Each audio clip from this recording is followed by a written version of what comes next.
৭১ জন যাত্রী নিয়ে ঢাকার পথে আসতেই খুলে পড়ল বিমানের চাকা। কক্সবাজার থেকে ঢাকায় রওনা দেয়া বাংলাদেশ বিমানের একটি ফ্লাইট আকাশে ওড়ার পর পেছনের একটি চাকা খুলে নিচে পড়ে যায়। BG 436 নাম্বার ফ্লাইটটি -8-400 মডেলের এবং এতে শিশুসহ মোট ৭১ জন যাত্রী ছিলেন। বিষয়টি নিশ্চিত করে বিমান বাংলাদেশ এয়ারলাইন্সের জনসংযোগ মহাব্যবস্থাপক ABM রওশন কবির। তিনি জানান, কক্সবাজার বিমানবন্দর থেকে টেক অফের কিছুক্ষণ পরই এক চাকা বিচ্ছিন্ন হয়ে পড়ে, ফলে শাহজালাল আন্তর্জাতিক বিমানবন্দরে জরুরি অবতরণের সিদ্ধান্ত নেওয়া হয়।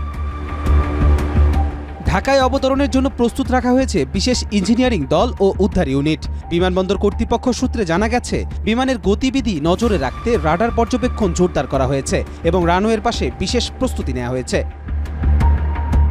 বিমান প্রকৌশল বিশেষজ্ঞদের মতে, একাধিক চাকায় ভারসাম্য থাকায় এমন পরিস্থিতিতেও নিরাপদে অবতরণ সম্ভব।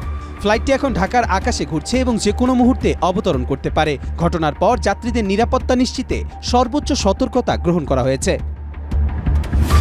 কবির চৌধুরী চয়, মাই টিভি, ঢাকা।